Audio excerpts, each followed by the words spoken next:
তন্ময়, আজকে এর আগে আন্দোলনে এসেছিলে? আমি প্রত্যেকটা আন্দোলনেই আসি। আজকে আন্দোলনটা কেমন, মানে আজকের আন্দোলন অন্য যে সমস্ত আন্দোলনগুলো কর্মসূচিগুলো সংগঠিত হয়েছিল তার থেকে আজকের কর্মসূচিতে যথেষ্ট পরিমাণে ভালোই হয়েছে। কেন আমরা পুরো বিকাশ ভবনের পুলিশের চোখে ধুলো দিয়ে একদম বিকাশ ভবনের সামনেই আমরা উপস্থিত হয়েছিলাম এবং আমাদের মানে 22 পাস যে যোদ্ধা সবাই যারা আছে তারা সমবেতভাবে জিনিসটাকে সাকসেসফুল করেছে এবং পুলিশের ব্যবহার যথেষ্ট ভালো ছিল এবং আমাদের আগামী দিনে একটা কর্মসূচি নেওয়ার পদক্ষেপ গ্রহণ করা হচ্ছে। আশা করি ওটা 7ই এপ্রিল আপনারা যেখানে থাকুন অন্তত এই আন্দোলনে অন্তত সামিল হবেন। আশা করি মুখ্যমন্ত্রীর কাছে এই বার্তা পৌঁছানোর জন্য আমরা যথেষ্ট সক্রিয় হব এবং যথেষ্ট চেষ্টা করব। বড়জনের নিবেদন, আপনারা সবাই বিভিন্ন কর্মসূচি বা আন্দোলনগুলোতে অবশ্যই আসুন। দাদা, তোমার বাড়ি কোথায়? আমার বাড়ি নর্থ 24 পরগনা, বাদুড়িয়া থানা।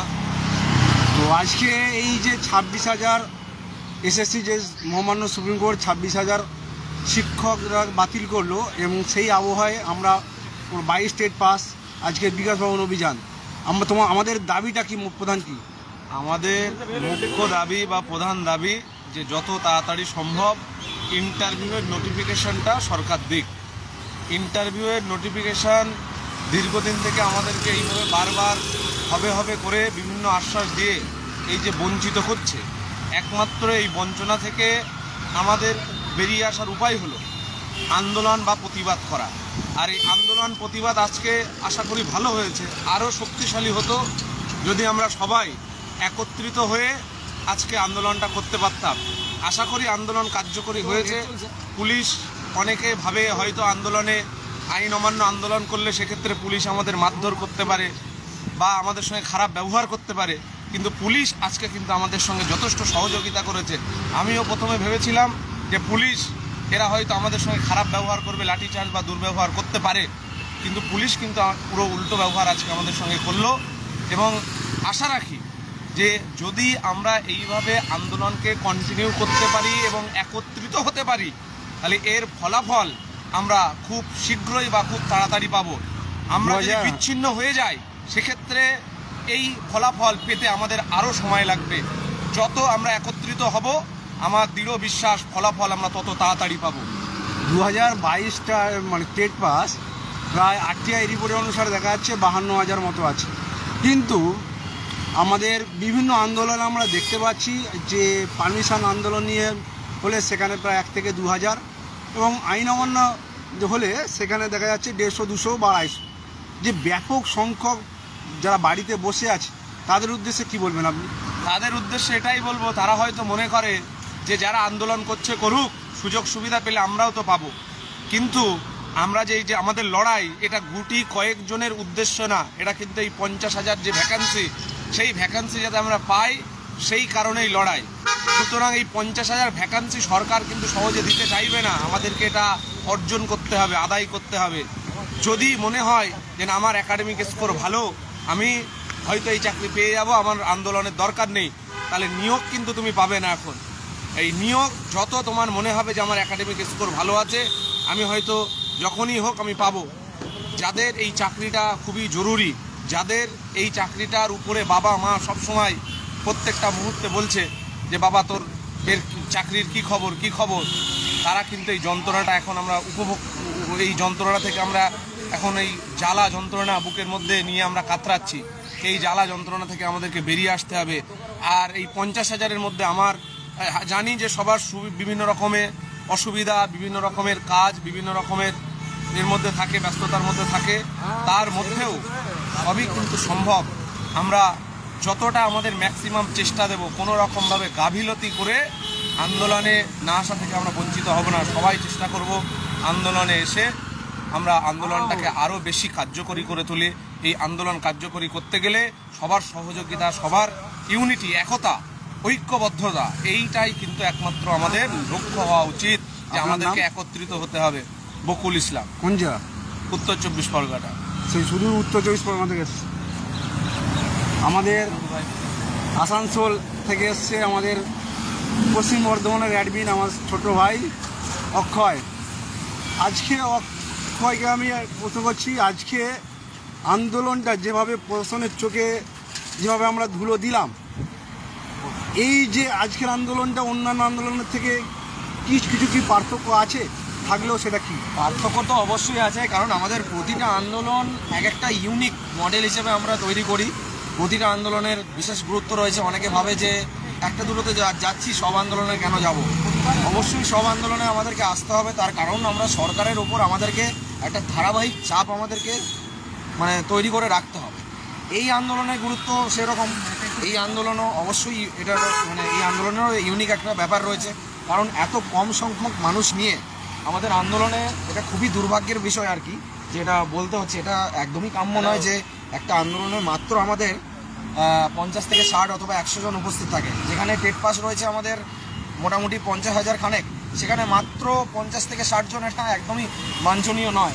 তাই মানে কিন্তু এটাই বাস্তব যে আমাদের আজকে মানে এই 50 থেকে 60 জন থাকা সত্ত্বেও আজকে আমরা যথেষ্ট আন্দোলনটাকে ফলপ্রসূ করতে পেরেছি। সেটা আমাদের ঠিকঠাক পরিকল্পনার মাধ্যমে আমরা ঠিকঠাক করে মানে আমরা পরিকল্পনাটাকে এক্সিকিউট করে আমরা ঠিক জায়গায় বসতে পেরেছি, যেটা আমাদের আজকে কি তোমরা বিকাশ ভবনের কাছে পৌঁছাতে পেরেছো?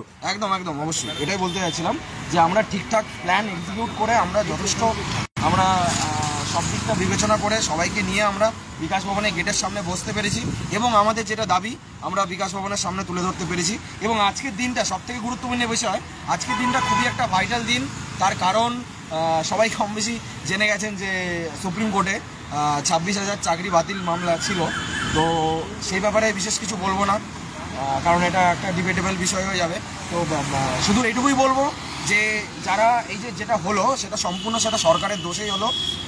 সেদিকে তারা বঞ্চিত হচ্ছে, একদিকে আমরা বঞ্চিত হচ্ছি। শিক্ষকরা বরাবরই এ রাজ্যে বঞ্চিত থেকে গেছে এবং ভবিষ্যতেও থাকবে।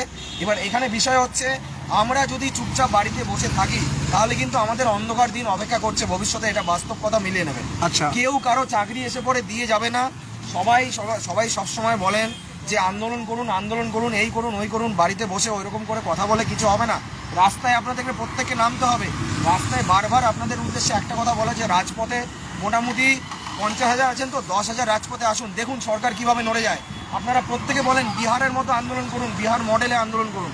আজকে বিহার একটা মডেল, তার কারণ হচ্ছে বিহারে সবার খিদে রয়েছে, প্রকৃত খিদে। ওরা চাকরির জন্য, ওরা নিজেদের হকের চাকরির জন্য, ওদের খিদের জন্য ওরা সব কিছু করতে পারে, কিন্তু আমরা বাঙালি হিসেবে কিন্তু আমরা আজ অবধি সেই জায়গায় পৌঁছাতে পারিনি।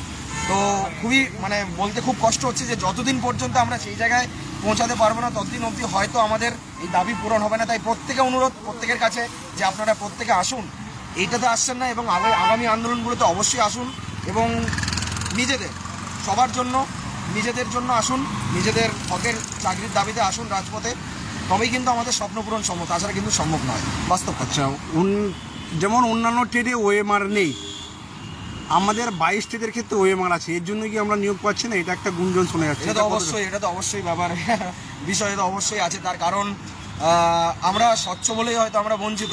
তার কারণ আমাদের মানে বলতে গেলে সরকারের কোনো হয়তো দায় নেই আমাদেরকে নিয়োগ করার, না কি ব্যাপার সেটা তারাই জানে যে আমাদেরকে কেন নিয়োগ করবে। হয়তো আমরা স্বচ্ছ বলেই আমরা বঞ্চিত দীর্ঘদিন ধরে। টেটের ইতিহাসে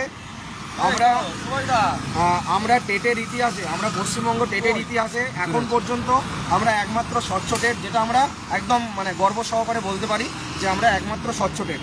তো সত্যি কথা বলতে সেটাই যে আমরা স্বচ্ছ বলে হয়তো আমরা বঞ্চিত। খুলে যাও না যাচ্ছে। এই মুহূর্তে আমরা এখন বিধাননগর নর্থ থানার সামনে আছি। সেই সকাল তখন ওই 11টা সাড়ে 11টার দিকে অ্যারেস্ট করেছে, এখন ছাড়লো। এবার এখান থেকে বিভিন্ন জেলায় সবাই আছে, সব যার বাড়িতে যাবে, আবার লড়াই হবে, মানসিক প্রস্তুতি নিতে হবে, আবার সামনে একদিনকে তারিখ ঠিক করে আবার আমরা আসবো। সকলকে ধন্যবাদ।